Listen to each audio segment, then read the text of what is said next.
कि मनुष्य में भोजन का पाचन कैसे होता है। भोजन का पाचन कैसे होता है, मनुष्यों में भोजन का पाचन कैसे होता है, ये विज्ञान का सवाल है और कंपटीशन एग्जाम में इससे रिलेटेड सवाल भी आते हैं। मैं एक दृष्टि में ये बता देता हूं कि जो भोजन का अंतर्ग्रहण होता है, अंतर्ग्रहण से ले करके एनस से भोजन का बाहर निकलते तक, यानी भोजन पच करके एनस से मल बन करके जब तक बाहर नहीं निकल जाता है तब तक की प्रक्रिया जो है मैं बताने वाला हूं। तो सबसे पहले ये समझ लेते हैं कि क्या है मुख गुहा। मुख गुहा को अंग्रेजी में माउथ कैविटी कहते हैं। माउथ कैविटी देखिएगा, और ये जो माउथ कैविटी है ना, इसके अंदर भोजन का अंतर्ग्रहण होता है। भोजन को हम खाते हैं तो माउथ कैविटी में उपस्थित दांतों के द्वारा चबाते हैं।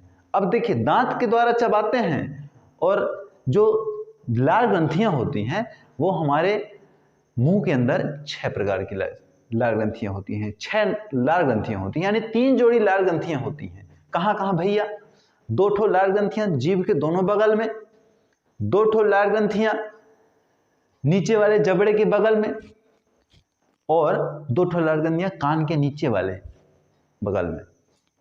इस तरह से सारी लार ग्रंथियों से जो लार निकलता है वो मुख गुहा में मिल जाता है और भोजन को चबाते तक जो है उसमें उसको सूक्ष्म कणों में बदलने के लिए लसलसादार बनाता है भोजन को, ताकि भोजन हमारा लसलसादार बन जाए। लसलसादार भोजन बनने पर भोजन मुख गुहा से भोजन जो है ग्रास नली होते हुए, देखिएगा ये ग्रास नली होते हुए कहां पहुंच जाता है? अमाशय में पहुंच जाता है। देखिए ये अमाशय में पहुंच जाता है। भैया ये जो ग्रास नली होती है ना, ग्रास नली की जो भित्तियां होती हैं, इसकी अंदर की जो दीवार होती है, ये अंदर की दीवार जो है ये इसमें संकुचन होता है, जिसके कारण भोजन जो है अमाशय तक पहुंचता है। अमाशय तक लगभग 4 घंटे भोजन प्रक्रिया करता है। अमाशय में लगभग 4 घंटे भोजन उपस्थित रहता है, जहां पे जठर रस का स्राव होता है। जठर रस स्राव होता है, HCl मिलता है, और अमाशय की दीवारों पर भी विलाई होते हैं जो भोजन को और छोटे कणों में तोड़ने का काम करते हैं। अब चूंकि भोजन अमाशय में पहुंच गया, अमाशय में पहुंचने पर अब अमाशय में पहुंचा तो इस हालत में पहुंचा कि अब ज्यादा मजबूत नहीं रह गया है, क्योंकि उसको सरल कणों में तोड़ा गया है दांत के द्वारा। दांत तो मुंह के अंदर उपस्थित दांत जो होते हैं, दांत 32 होते हैं, ये बात भी पता है ना, दांत 32 होते हैं, और 32 दांत जो है 4 प्रकार के होते हैं। 32 दांत 4 प्रकार के होते हैं। इससे आगे बढ़ने के बाद जो है और चलते हैं, फिर मैं दांत पर भी चर्चा करता हूं और जीभ पर भी चर्चा करता हूं कि जीभ में क्या होता है और दांत पर क्या होता है, इसको ध्यान दीजिएगा। अमाशय में जो भोजन है, भोजन के बाद जठर रस HCl निकलता है। ध्यान रखिएगा, यहां पे दाईं ओर जो है हमारे पास क्या होती है, एक ग्रंथि होती है। उस ग्रंथि का नाम यकृत कहा जाता है, जिसको अंग्रेजी में लीवर भी कहा जाता है। यह मनुष्य की शरीर का सबसे बड़ी ग्रंथि होती है, जिसका वजन जो है 1.5 से 2 किलोग्राम का होता है। ध्यान रखिएगा, इसका वजन 1.5 से 2 किलोग्राम का होता है, और इससे जो है कौन सा पित्त रस जो है निकलती है, जो पित्ताशय में जमा होता है। ध्यान रखिएगा, इससे पित्त रस निकलती है ना, और पित्ताशय में जमा होता है। पित्ताशय में जमा होते ही तभी कभी हम जब उल्टी करते हैं ना, तो उल्टी हमारी पीली होती है, क्योंकि जो पित्त होती है वो पीले कलर का होता है, इसलिए तो उसका नाम पित्त रखा गया। ये सब मिल करके भोजन जो है यहाँ की प्रक्रिया के बाद क्षुद्रांत्र में जाता है। क्षुद्रांत्र कहलाता है ना भैया, ये क्षुद्रांत्र। क्षुद्रांत मतलब छोटी आंत। देखिएगा, छोटी आंत, छोटी आंत में भोजन जाता है, छोटी आंत, ठीक है ना। इसकी लंबाई जो है 7.5 मीटर की होती है। ध्यान रखिएगा, इसकी लंबाई 7.5 मीटर की होती है। इस छोटी आंत में स्वांगीकरण की प्रक्रिया होती है। अरे भैया, स्वांगीकरण क्या है? स्वांगीकरण को बहुत आसानी से समझ लेते हैं कि स्वांगीकरण क्या है। स्वांगीकरण है जब क्षुद्रांत में भोजन पहुंच जाता है और छोटे छोटे कणों के रूप में, तो क्षुद्रांत में उंगली के समान संरचनाएं पाई जाती हैं, जो संरचनाएं बिलाई की जैसी होती हैं, और वहां से पोषक पदार्थों को इसके अंदर से पोषक पदार्थों को जो है आकर्षित करती हैं, खींचती है अपनी ओर, और खींच करके वहां तक पहुंचाती है जहां से भोजन पोषण प्राप्त करना चाहता है। देखिए ये सब खींच लिया अपनी ओर ना, और यहां से भोजन प्राप्त करना चाहता है। यानी भूख जो है, भूख जब लगने लगती है तो यहां से पोषण नहीं प्राप्त करता है। ये जो वाहिकाएं होती हैं यहां से पोषण प्राप्त नहीं कर पाता है, इसलिए भूख लगने लगता है। देखिएगा इसके बाद यही स्वांगीकरण की प्रक्रिया कहलाती है, जिससे क्षुद्रांत में जो है अवशोषण होता है। इसको समझिएगा। इसके पहले जो है अग्नाशय भी होता है, अग्नाशय होता है जिसको पैंक्रियाज कहा जाता है, पैंक्रियाज, ठीक है ना, इसको पैंक्रियाज कहा जाता है, ठीक है ना। अग्नाशय से एक हार्मोन निकलता है जिसको इंसुलिन कहा जाता है। क्या कहा जाता है भैया? इंसुलिन कहा जाता है। इंसुलिन का स्राव जब कम होने लगता है तो रक्त में हमारा क्या बन जाता है? ग्लूकोज की मात्रा ज्यादा बढ़ जाती है, जिसको डायबिटीज होना कहते हैं, ठीक है ना। इंसुलिन का इंजेक्शन भी लगा करता है जिसको डायबिटीज हो जाता है। तो इंसुलिन भी स्राव होता है, और यहाँ का जो जठर रस है यही अभी तक काम कर रहा है, ये पूरी प्रक्रिया में। इसके बाद क्षुद्रांत्र के बाद जो है भोजन कहाँ जाता है? बृहद्रांत्र में जाता है ना भैया। बृहद्रांत्र क्या है? यानी बड़ी आंत, पर इसकी लंबाई छोटी आंत से छोटी होती है, यानी लगभग 1.5 मीटर की होती है। देखिए 1.5 मीटर इसकी लंबाई। अब कहोगे सर जी ये 7.5 मीटर का है, ये 1.5 मीटर का है। अरे ये चौड़ा भी ना होता है भैया, ये चौड़ा भी होता है। ये 7.5 मीटर का है, 1.5 मीटर का है, ये चौड़ा भी होता है, इसको भी ध्यान रखिएगा। बृहद्रांत में क्या काम होता है भैया? जल का अवशोषण होता है, जल एवं लवण का अवशोषण होता है ना यहाँ से, ताकि भोजन को ताकि हमारे शरीर को जो है पानी की भी कमी पूर्ति होती रहे। इसका भी अवशोषण होता है ना यहाँ से, ये अवशोषण होता है, स्वांगीकरण होता है, इससे भोजन अवशोषण होता है। इसके बाद की प्रक्रिया क्या होती है? इसके बाद बृहद्रांत के बाद मलाशय में जाता है ना। मलाशय में जो है अधपचा भोजन और बाकी जो जिससे पोषण प्राप्त कर लिया जाता है वो भोजन मलाशय में पहुंच जाता है, और मल द्वार के द्वारा जो है अर्धठोस प्रकार का बाहर निकल जाता है। मल द्वार है ना, जिसको एनस भी कहा जाता है अंग्रेजी में।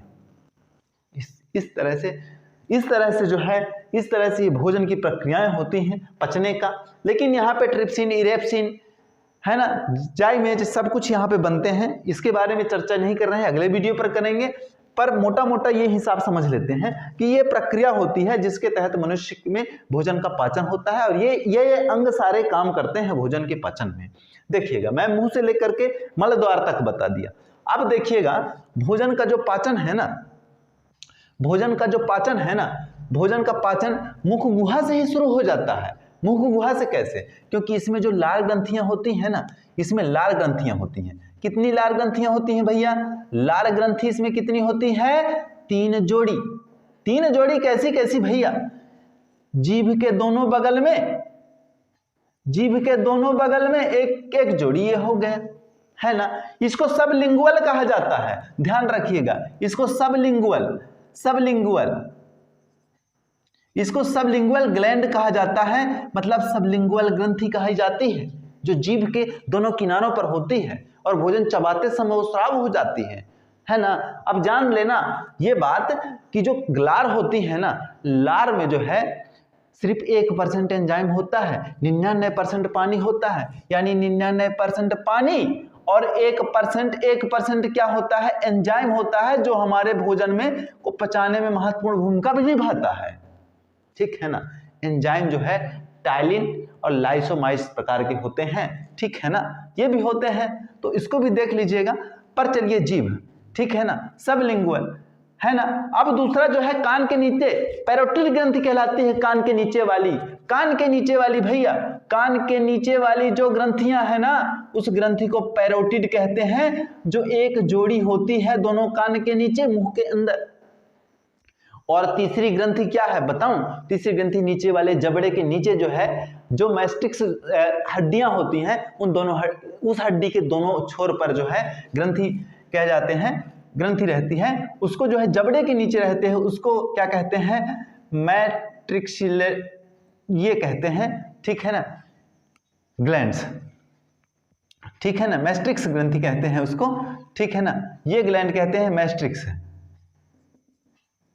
मैस्ट्रिक्स कहते हैं, है ना, क्योंकि मैस्ट्रिक्स ग्रंथ इसके हड्डी के नीचे जो है ये पाई जाती है। चलिए ये काम तो हो गया, पर मैं जीभ की बात बता दूं और दांत की बात बता दूं, दोनों की बात बताता हूं। ये जो हमारा जीभ है ना, ये जो जीभ है हमारा, ये जीभ का, अब एक बात बता दूं, यहां पे जो स्वाद कलिकाएं होती हैं जीभ में स्वाद कलिकाएं होती हैं, इसको हम 3 भागों में बांट देते हैं ना, आगे का भाग, बगल का भाग और पीछे का भाग। देखिएगा, जब हमको स्वाद का पहचान करना होता है ना, तो आगे के भाग से मीठा स्वाद का पता चलता है, बगल के भाग से खट्टा स्वाद का पता चलता है, और पीछे के भाग से कड़वा स्वाद का पता चलता है, कड़वा स्वाद। ये देखिए, जीभ जो है, अगर जीभ नहीं होगी ना, तो हमारा ना तो बोलना हो पाएगा और ना तो भोजन खाना हो पाएगा, ना तो किसी को गाली देना हो पाएगा, कुछ भी नहीं हो पाएगा अगर जीभ नहीं होगा ना। तो यही तो होता है ना कि जीभ होना जरूरी है, भोजन को पचाने के लिए भी, बात करने के लिए भी, और खाना को चबाने के लिए भी दांत जरूरी होते हैं, जिसमें जीभ की भी सहारा रहती है। चलिए दांत पर बात भी कर लेते हैं, जो मुंह के अंदर दांत होते हैं भैया, मुंह के अंदर दांत पर भी बात कर लेते हैं, लेकिन उसके बाद अंदर लैरिंग्स भी होती है जो आवाज का काम करता है। तो जो दांत होता है मुंह के अंदर, दांत तो 32 होते हैं, जिसमें से 20 दांत जो होते हैं वो दूध के दांत होते हैं, दूध के दांत। यानी कुछ दांत ऐसे होते हैं जो जन्म के बाद जम तो आते हैं, मतलब निकल तो आते हैं, पर लगभग 8 साल तक में वह टूट जाते हैं और पुनः दांत का किशोरावस्था में निकलना हो जाता है, यानी दांत पुनः निकल जाता है। इस तरह से दांत 32 हो जाते हैं, और उन 32 दांतों में से दांत 4 प्रकार के होते हैं। अब एक बात और बता दूं ना, दांत का जो इनेमल वाला भाग होता है मनुष्य के शरीर का सबसे बड़ा भाग होता है। एक बात और बता दूं कि दांत 4 प्रकार के होते हैं ना, पहला होता है चवर्णक भैया, पहला चवर्णक होता है, दूसरा अग्र चवर्णक होता है, और अग्र चवर्णक होता है, और तीसरा दांत क्या होता है बताऊं? तीसरा होता है रदनक होता है, ठीक है ना, और चौथा क्या होता है बताऊं? चौथा कृंतक होता है। ये 4 तरह के दांत होते हैं ना।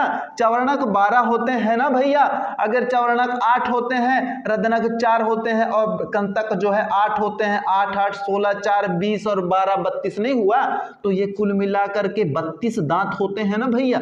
ये 32 दांत हो गए आपके, 32 दांत होते हैं। और इनका सिस्टम कैसा रहता है? सिस्टम ऐसा रहता है, ये जो जबड़ा है ना, जबड़ों में 12 जो है, ये इसको 2 भाग में बांट देते हैं। जबड़े को 2 भाग में कैसे बांट देते हैं भैया? ये जो चवर्णक है सबसे पीछे, जिसको हम अपने देसी भाषा में पिढ़वा का दांत कहते हैं ना, वही वाला है चवर्णक वाला दांत। तो देखिएगा, ये जो 32 है, 32 को सब डिवाइड हो गया हमारा दांत। अब देखिए, ये जो 12 वाला भाग है, ये 3 1 2 3 तो नीचे होता है, 3 भी इस भाग में भी नीचे होता है, यानी 3 बाएं 3 दाएं, और 3 ऊपर वाले जबड़े में भी होता है, 3 3 6, तो 6 6 12 दांत नहीं हुआ, हो गया। इसके बाद अग्र चवर्णक। अच्छा, चवर्णक को अंग्रेजी में मोलर कहा जाता है ना, मोलर, और अग्र चवर्णक को प्रीमोलर कहा जाता है, जिसको पीएम भी लिख देते हैं। रत्नक को क्या कहा जाता है? कृंतक को, रत्नक को केनाइन कहा जाता है, केनाइन कहा जाता है, और कृंतक को कहा जाता है सीजर, CIS, ठीक है ना, ये सीजर्स कहा जाता है। ये कृंतक को सीजर्स कहा जाता है अंग्रेजी में। चलिए 8 ये भी होता है ना, तो इतना तो रदनक कितना है कि किसका हो गया? मोलर का हो गया, चवर्णक हो गया। अब अगर चवर्णक 8 है ना, तो 2 और 2 4, और ऊपर वाले में 4 8, ये भाग भी हो गया ना। अब आगे चलते हैं, 4 जो रदनक कहलाता है ना, तो 1 यहाँ और 1 यहाँ, तो और 1 और 1 2 हुआ ना, तो 2 ऊपर वाले भी जबड़े में भी पाया जाता है, बाएं और दाएं मिला करके, तो ये हो गया ना, इतना भाग हो गया काम। अब आप कृंतक वाला बचा ना भैया, जो कृंतक वाला, ये जबड़े का बात है ना, ये क्या है? जबड़ा में दिखा रहा हूं ना, ये जबड़े का भाग है। तो जो कृंतक होता है, कृंतक भी 8 होते हैं ना। देखिए कैसे 8, 1 2 3 4 है ना, और 1 2 3 4, ये जो है यहां से ये थोड़ा सा बड़ा बन गया है, छोटा बना देता हूं, है ना। यहां से जो है 1 2 इधर बाएं और 1 2 दाएं नीचे की ओर और 4 ऊपर की ओर भी, यानी 1 2 3 4 नीचे की ओर 4 ऊपर की ओर, तो 8 हो गए ना। ये सारे दांत जो है यहां से सेट रहते हैं इस तरह से। चलिए ठीक है ना। अब चलिए ये जबड़े का काम हो गया ना, जिसमें दांत उपस्थित रहते हैं। तो दांत जो है 4 प्रकार के होते हैं। अग्नाशय से जो हार्मोन निकलता है उसमें से इंसुलिन हार्मोन निकलती है। अब मैं बता दूं, अग्नाशय मनुष्य के शरीर का दूसरी सबसे बड़ी ग्रंथि है। दांत को छोड़ करके इस पर भी मैं बात कर लिया। अग्नाशय मनुष्य के शरीर की दूसरी सबसे बड़ी ग्रंथि है, इसको ध्यान रखिएगा अच्छे से। तो ये जो डायग्राम है, इस डायग्राम को आप नोट डाउन कर लीजिएगा अपने बुक में, कॉपी में, ताकि इसको भूले नहीं और अच्छे से इसको समझ सकें, अच्छे से समझ सकें ना। तभी तो काम होगा हमारा, भोजन का पाचन कैसे होता है इसको तभी तो समझ पाएंगे अच्छे से, नहीं तो कैसे समझ पाएंगे, बिल्कुल नहीं समझ पाएंगे, हम ऐसे रह जाएंगे, है ना। कुछ बनेगा भी नहीं हमसे। हम ये बात भी जानते हैं अच्छे से कि हम अगर नहीं पढ़ेंगे ना तो हमसे कुछ भी नहीं बनेगा, गधा का गधे रह जाएंगे। पर गधा नहीं बनना है, एकदम स्मार्ट बनना है, स्मार्ट। चलिए, अगर हमारा काम पसंद आएगा तो हमारे चैनल को सब्सक्राइब कीजिएगा, वीडियो को लाइक कीजिएगा और शेयर भी कीजिएगा, ताकि हमको उत्सुकता भी बनी रहे, तो आप तक इस तरह से वीडियो जो है बना करके भेजते रहें। बहुत बहुत धन्यवाद।